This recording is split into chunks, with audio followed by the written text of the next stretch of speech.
अस्सलामुअलैकुम। Straight talk में खुश आमदीद। आपके साथ मैं हूँ आयशा बख्श।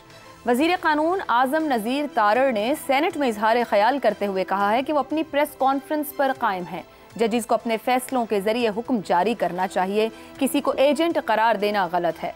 आइन अदालत को इख्तियार नहीं देता कि ये कहे कि किसी को भी बुला लेंगे। वज़ीर क़ानून के मुताबिक इदारों में टकराव वाली बात नहीं। सेनेट में ही इजहार ख्याल करते हुए MQM के सेनेटर फैसल सब्जवारी ने कहा कि आइन सिर्फ जजेस नहीं, अवामी नुमाइंदों की इज्जत का भी ख्याल रखता है। हमारी पगड़ियाँ उछाली जाती हैं, हम इस पर बात तक नहीं कर सकते।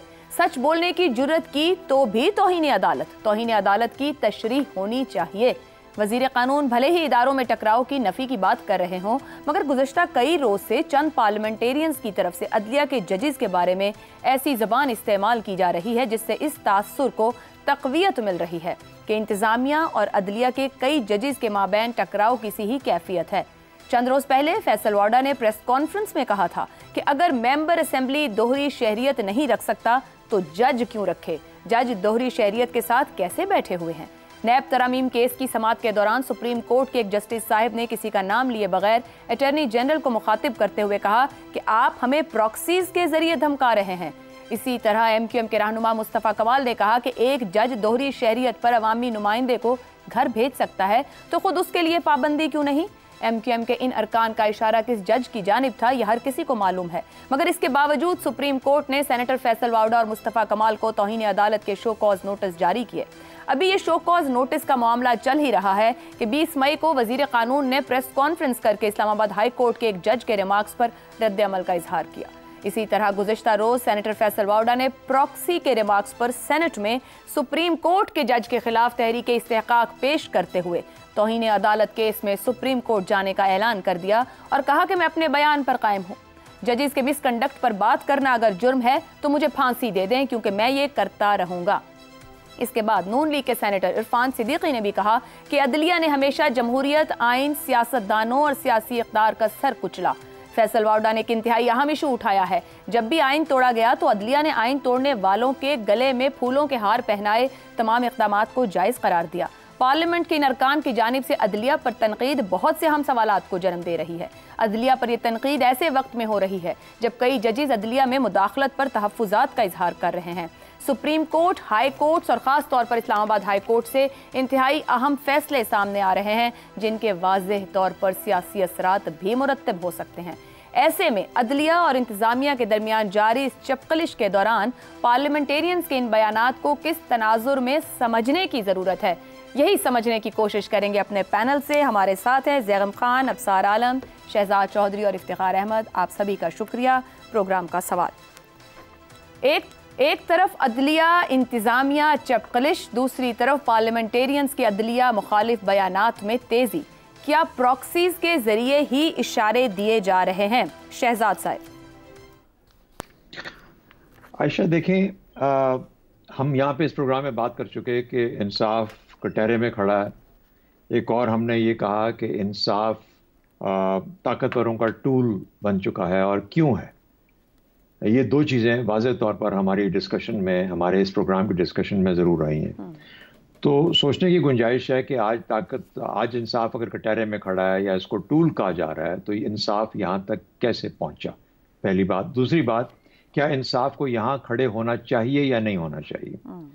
दो चीज़ें मुझे नज़र आती हैं। एक तो ये कि जिस तरीके से आहिस्ता आहिस्ता हमने अपने गवर्नेंस के निज़ाम के अंदर बाकी अदारे जो हैं, जिसके अंदर मैंने लॉ इन्फोर्समेंट एजेंसीज का जिक्र किया, पुलिस का खसूसी तौर पर, ब्यूरोक्रेसी का जिक्र किया, और फिर अदालत के ऊपर कुछ हमले हुए माजी में भी, और जो इस किस्म का अब गुंजाइश शान पहुंची है, तो इसका मतलब ये है कि अब उनको ख़त्म करने के बाद या ज़ाइल करने के बाद या उनका असर ख़त्म करने के बाद अब इसको न्यूट्रलाइज करने की कोशिश, आखिरी हरबा जारी है। ये कहाँ से शुरू हुआ?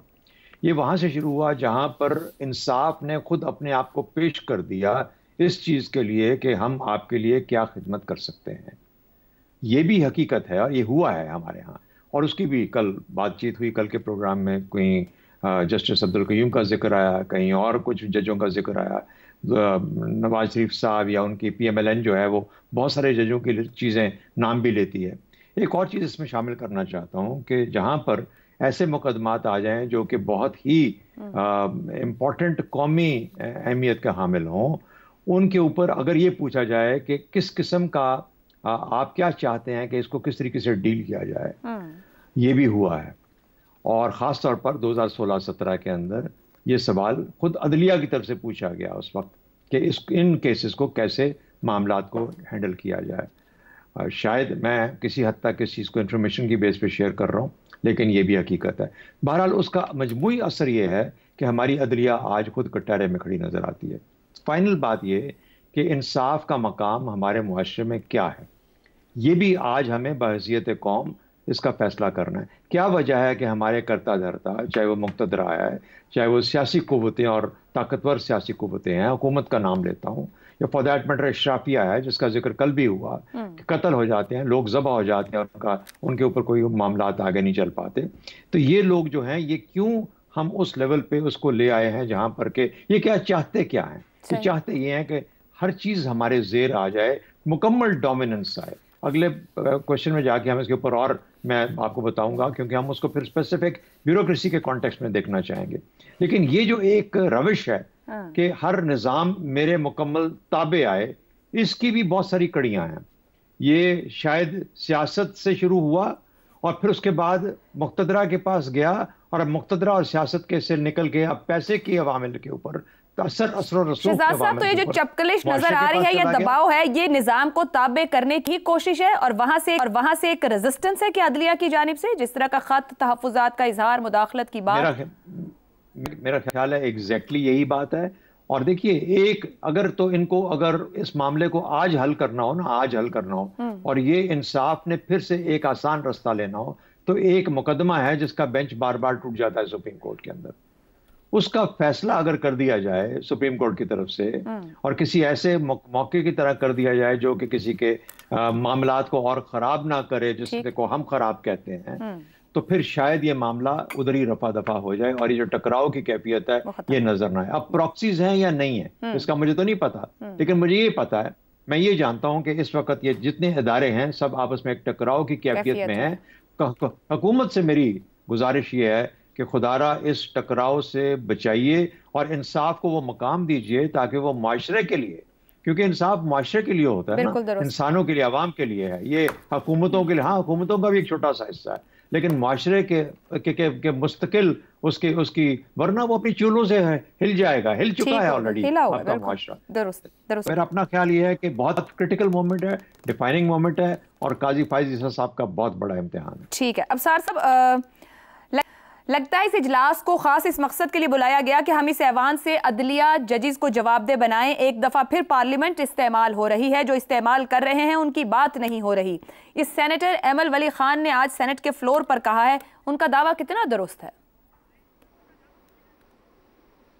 काफ़ी हद तक दुरुस्त है, और उसकी वजह है कि पार्लियामेंट खुद चाहती है कि उसे इस्तेमाल किया जाए, और वो क्यों चाहती है ऐसे मुझे इसकी समझ नहीं आती। पार्लियामेंट को तो लीड रोल करना चाहिए, पार्लियामेंट सॉवरन है, हमारी नुमाइंदा है।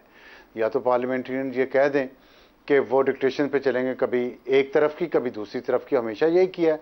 अब भी मुझे याद आ रहा था कि 18वीं तरमीम पे 18वीं थी या कौन सी थी जिसमें जजेस की अपॉइंटमेंट का तरीकाकार तय हुआ था, तो सुप्रीम कोर्ट ने ऑर्डर दिया पार्लियामेंट को तो बदलें इसको, बिहाइंड द डोर भिजवाया। इफ्तिखार चौधरी साहब ने मैसेज भिजवाया अटॉर्नी जनरल के जरिए कि बदलें इसको, जजेस के तरीकाकार को, और बदल लिया पार्लियामेंट ने। अब भी पार्लियामेंट को ये कहा जा रहा है कि अदलिया के बारे में ये कहें वो कहें, तो पार्लियामेंट वही कर रही है। झगड़ा, आपका सवाल बहुत अच्छा है इस सेंस में कि ये झगड़ा वाकई दो हाथियों के दरमियान में है, जिसमें पार्लियामेंट बदकिस्मती से घास का किरदार अदा कर रही है। हालांकि पार्लियामेंट को हाथियों के ऊपर बैठे हुए वो हाथीबान होना चाहिए जो हाथियों को कंट्रोल करता है, ताकि घास ना कुचले। घास तो हम है, ये पार्लियामेंट घास बनी हुई है। पता कलामी की माजरत, आपने कह दिया कि पार्लियामेंट घास है, मगर ऊपर बात हुई पार्लियामेंट ऊपर है, और आप खुद कह रहे हैं कि उनका किरदार होना चाहिए। वो साइड पर भी नहीं हो सकते और ऊपर भी नहीं हो सकते, सिर्फ इस्तेमाल हो सकते हैं, उनकी इतनी ही ताकत है। देखिए, जो आइन में लिखा है वो तो पार्लियामेंट के ऊपर होना चाहिए ना, और सही लिखा है। जो कलेक्टिव विजडम होती है ना, पार्लियामेंट जो है वो कलेक्टिव विजडम है अवाम की जो मुश्तरका राय होती है, उससे ज़्यादा बड़ा कोई इंजीनियर और साइंसदान नहीं हो सकता। ये बात लिख ले मेरी। कोई भी नहीं हो सकता, वरना ये दुनिया ये निज़ाम ना चलाती। शूरा का हो, इस्लाम में जमहूरियत का हो, वेस्टर्न डेमोक्रेसी में, ये सब कलेक्टिव विजडम पे चलते हैं। लेकिन और कलेक्टिव विजडम जब खुद नहीं चलना चाह रही तो फिर हम क्या करें? अफसोस तो इस बात पे होता है ना, आपने कहा कि ये साइड पे क्यों हो? इसका रोल है, आइन में इसका रोल लिखा हुआ है पार्लियामेंट का और दूसरे सारे महकमों का भी। तो पार्लियामेंट उन पे क्यों चलती है? अपना रोल क्यों नहीं प्ले करती? बड़ा क्यों नहीं बनती घर का? सर मैंने इसलिए कहा कि अगर अपना रोल प्ले नहीं कर सकती तो कम से कम इस्तेमाल भी ना हो, वो घास भी ना बने जो इस्तेमाल हो जाएगी। अगर अपने वो ताकत नहीं रखती तो क्या साइड पर होने की भी ताकत नहीं रखती?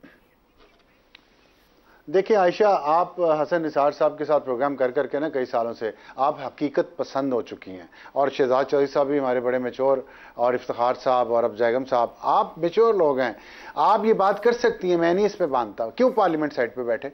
क्यों करे? पार्लियामेंट का जो रोल है वो करे, वरना घर जाए। सीधी सी बात है। ये कोई तरीका है कि हमने वोट दें, हम इलेक्शन पे पैसे लगाएं, हम रोजाना हर लम्हा हमारा इस मुआशरे में, इस मुल्क में अपनी आज़ादियों के लिए लड़ने में गुजर रहा है। उम्रें गुजर गई हमारी लड़ते लड़ते, इसलिए कि पार्लियामेंट सॉवरन हो। और आज आके एक मसला है, पार्लियामेंट को उसमें लीड रोल प्ले करना चाहिए, और हम कहते अच्छा तुम प्रॉक्सी नहीं बन रही तो साइड पे हो जाए। नहीं, गलत है, दोनों चीजें गलत है। प्रॉक्सी बनना तो इंतहाई शर्मनाक तरीन बात है।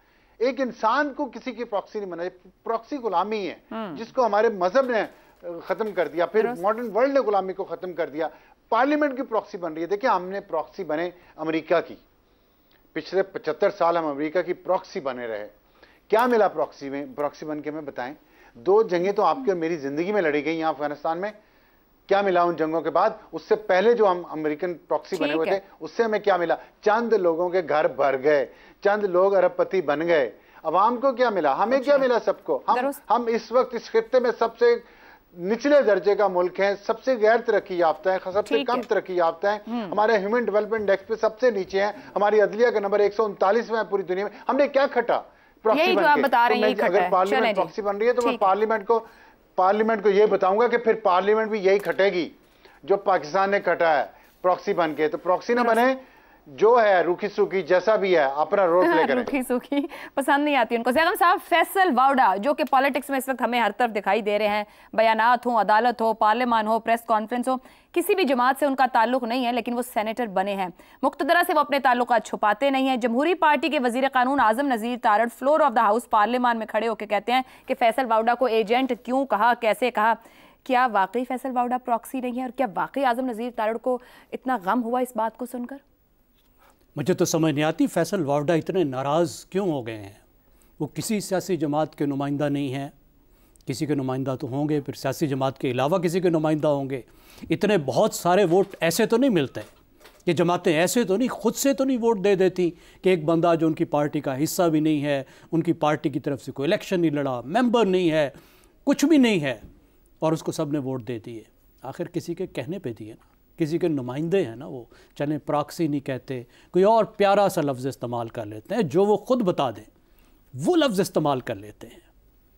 वो एक अफ्रीकी कहावत है कि जब कोई अपनी एक उंगली किसी की तरफ करता है तो उसकी अपनी 4 उंगलियां उसकी अपनी तरफ इशारा कर रही होती हैं। अब फैसल वावड़ा जो सवालात उठा रहे, बहुत से सवालात ठीक है, हम इस प्रोग्राम में उनमें से बहुत से सवालात उठाते रहे हैं, लेकिन ये भी तो देखा जाता है सवाल कौन उठा रहा है, कब उठा रहा है, क्यों उठा रहा है। एक सवाल जो आज उन्होंने बड़ी घन गरज के साथ कहा कि अगर पार्लियामेंट का कोई मेंबर दोहरी शहरियत नहीं रख सकता तो जज क्यों रख सकता है। ये सवाल तो मैं फैसल वावड़ा से पूछूंगा, जिस हाल में वो बैठे हो तो उससे पूछूंगा। क्या जजों ने ये कानून पास किया है? क्या जजों ने करार दिया है कि ये सिर्फ ये जो दोहरी शहरियत का कानून है ये लागू होगा मेंबरान असम्बली पे, जजों पे लागू नहीं होगा, अफसरों पे लागू नहीं होगा? क्या अफसरों ने ये फैसला किया है? कि सेक्रेटरीज ने अपनी मीटिंग में फैसला किया? क्या जर्नैलों ने ये फैसला किया?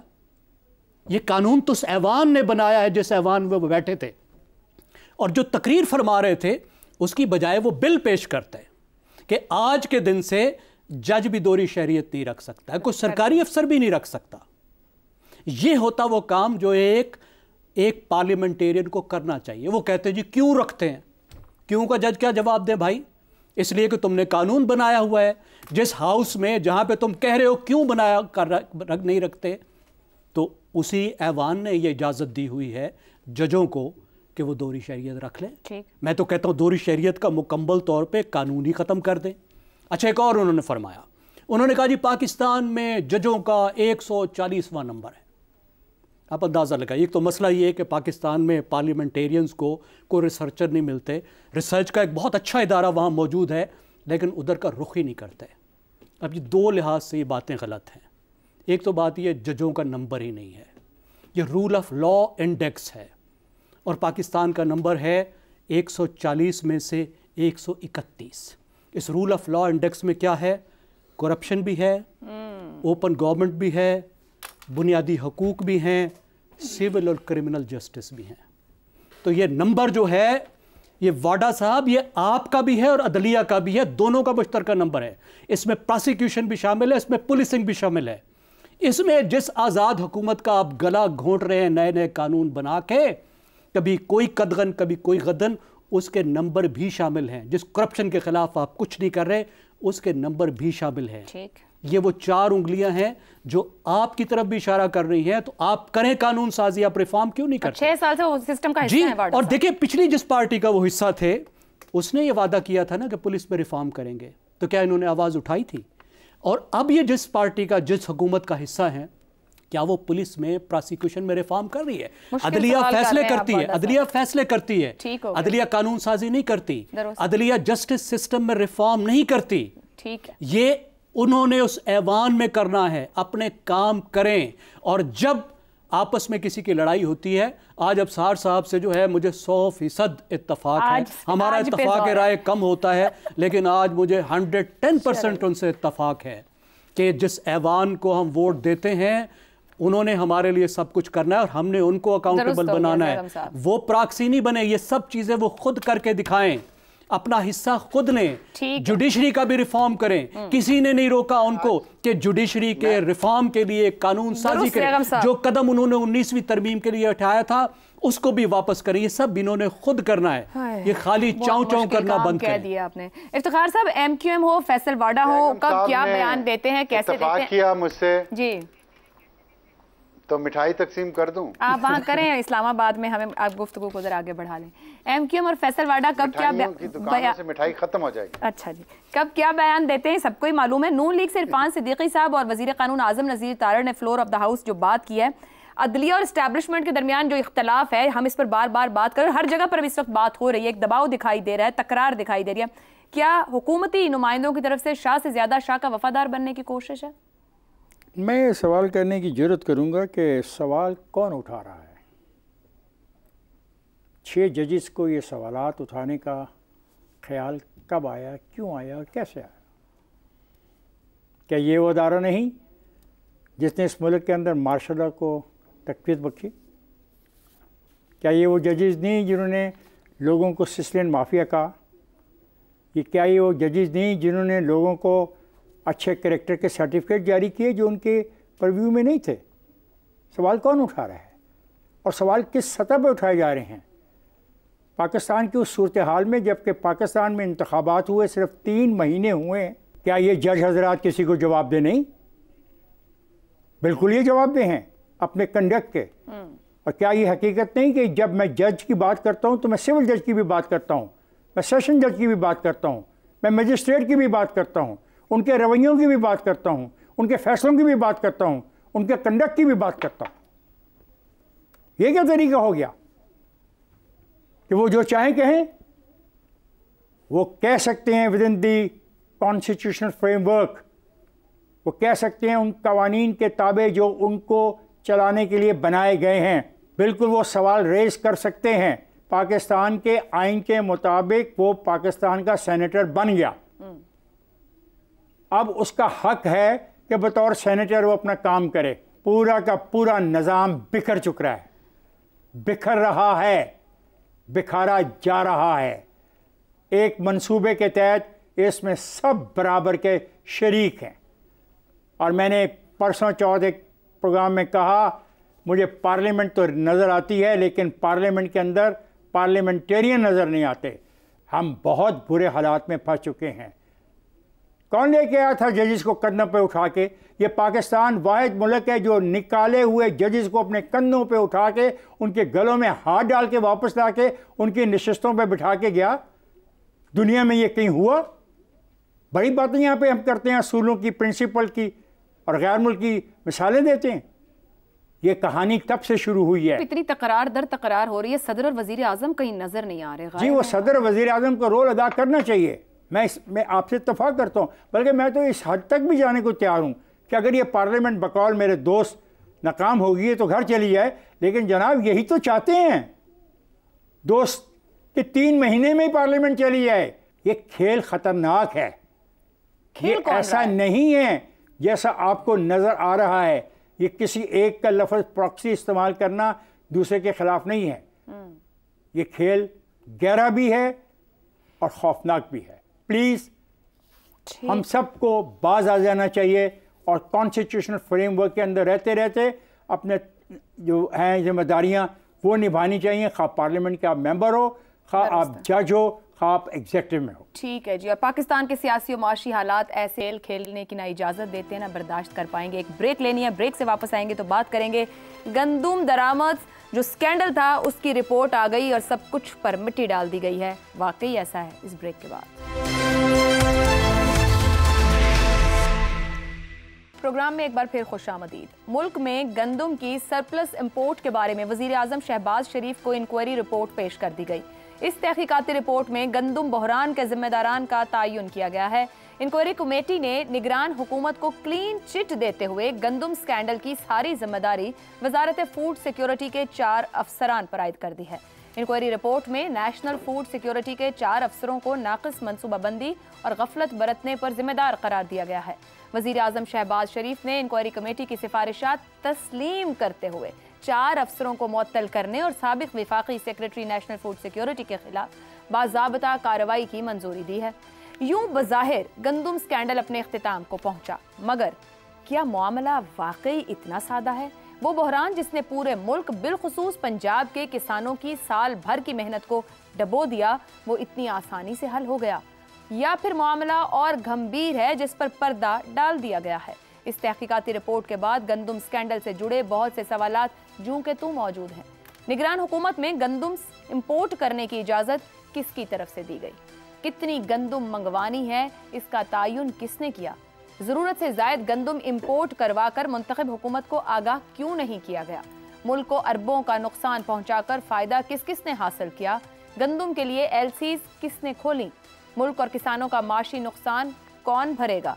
इन तमाम सवालों के जवाबात इस तहकीकाती रिपोर्ट में कहीं मौजूद नहीं है।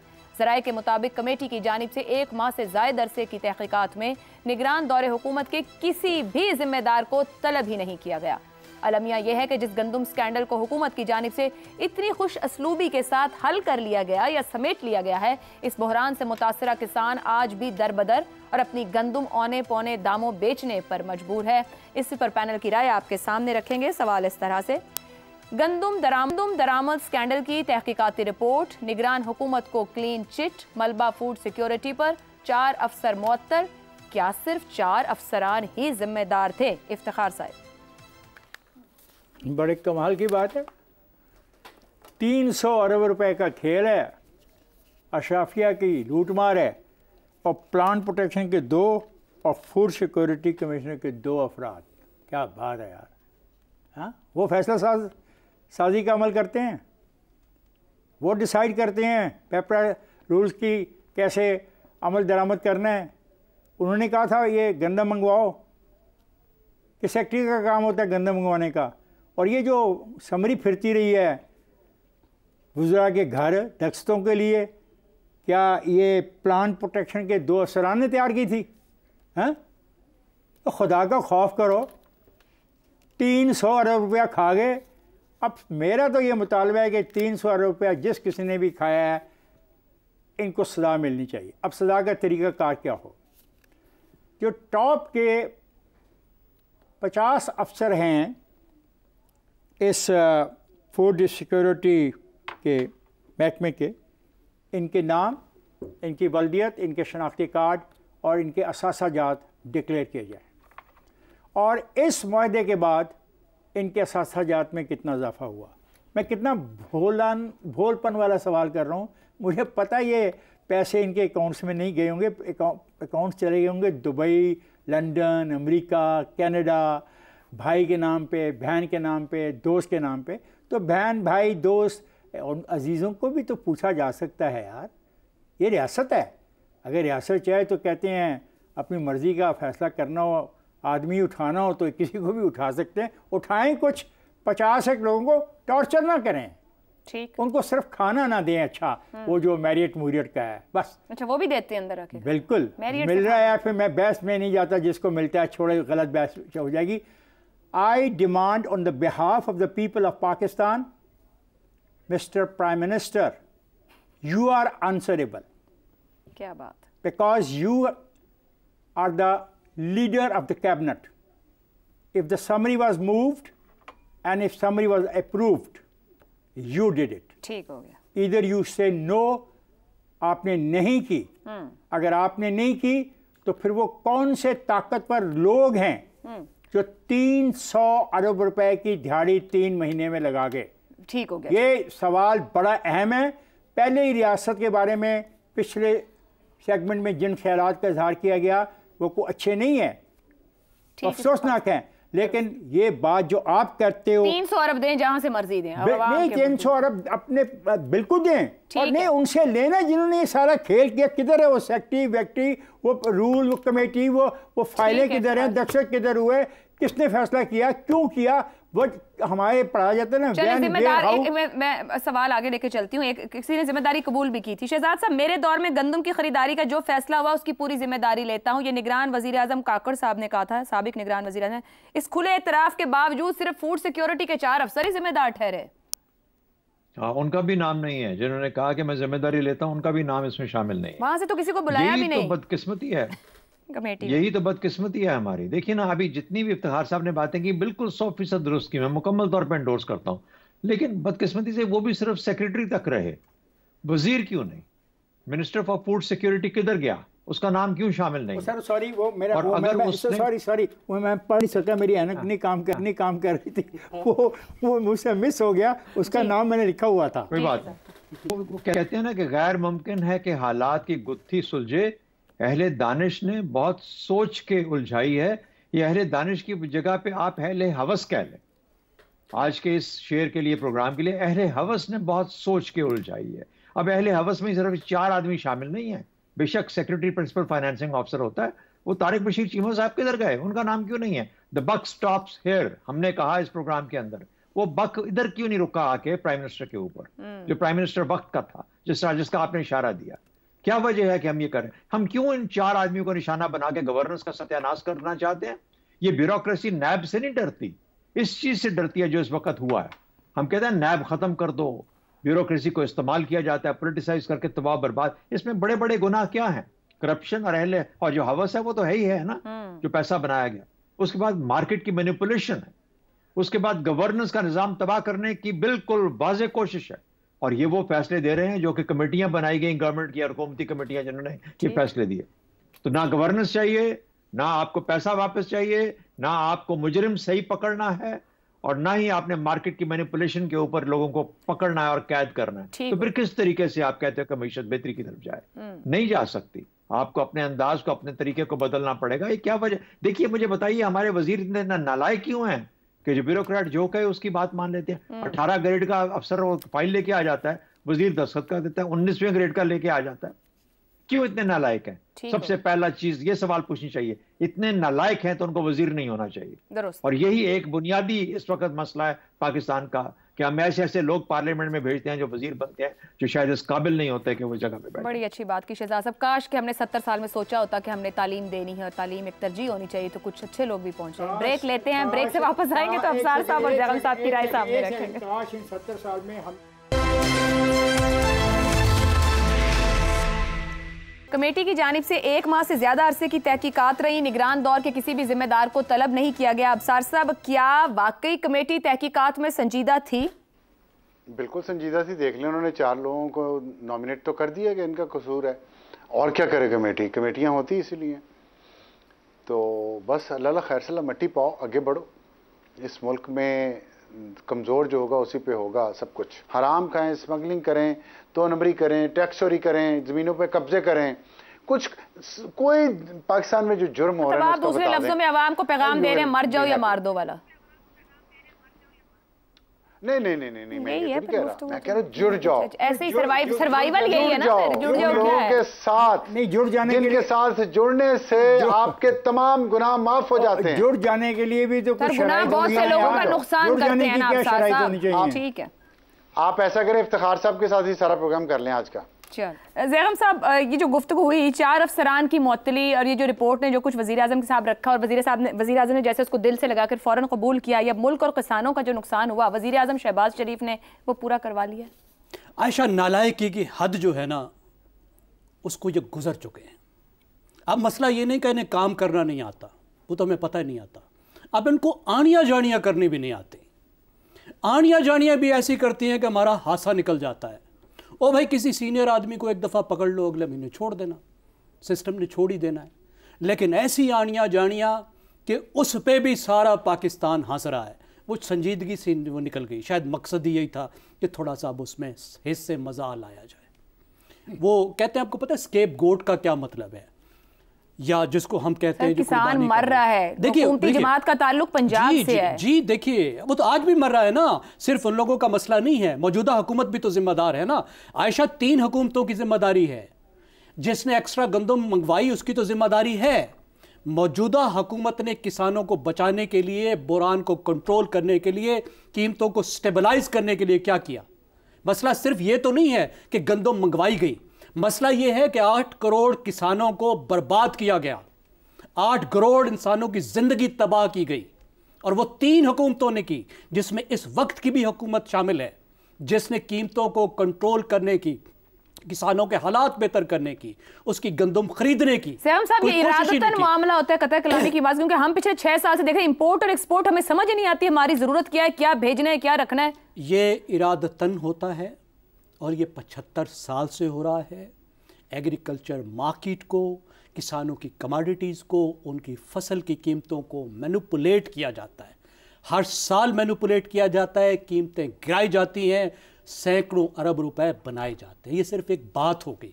मैं आपको खुद बता रहा हूँ, जिम्मेदारी से बता रहा हूँ कि काटन के शोबे के टॉप महकमों के टॉप साइंसदानों ने मुझे बताया कि हर साल उन पर दबाव डाला जाता है कि काटन की क्रॉप की गलत फिगर्स बताएं, ताकि कीमतों को क्रैश करके फैक्ट्रियां वो खरीद सके कपास। चला लिया ये दहाइयों तक हुआ है। यही कुछ गंदम के साथ हुआ है और यही कुछ अब हो रहा है। जी, वही कुछ हो रहा है और वही अब चल रहा है। और इफ्तिखार साहब कह रहे हैं सेक्रेटरीज को अकाउंटेबल बनाओ। हजूर, आपको पता है सेक्रेटरी कैसे बनता है? कितना बड़ा मुकाबले का इम्तहान होता है। घुड़सवारी सिखाई जाती है इनको, डिप्टी कमिश्नर बनते हैं ये। फिर जब आते हैं तो एक वो जो महीने है उसमें वो महकमा तालीम संभालते हैं, वो तालीम के एक्सपर्ट होते हैं। अगले महीने वो महकमा सेहत संभालते हैं, वो सेहत के एक्सपर्ट बन जाते हैं। उससे अगले महीने वो महकमा खुराक के एक्सपर्ट हो जाते हैं। ठीक हो गया। और एक्सपर्ट सिर्फ एक चीज़ के होते हैं, वो होता है अपने फ़ायदे के एक्सपर्ट, इसी गेम के एक्सपर्ट जिसको किया जाता है। आज की एक्सपर्टीज़ की दुनिया में, महारतों की दुनिया में आप अगर इस तरह का खेल खेल रहे हैं तो सिर्फ अपने मफादात को महफूज करने के लिए खेल रहे हैं। ये सिर्फ इन लोगों की बात नहीं है, इसमें ये पूरी ब्यूरोक्रेसी, ये हमारे सियासतदान, ये हमारे क्रोनी कैपिटलिस्ट सब शामिल है। दुरुस्त हो गया। मफादात का नेक्सस है जो पाकिस्तान को यहाँ तक भी वक्त है कि गौर कर लिया जाए। आज के प्रोग्राम से इतना ही, इजाज़त दीजिए। अल्लाह हाफ़िज़।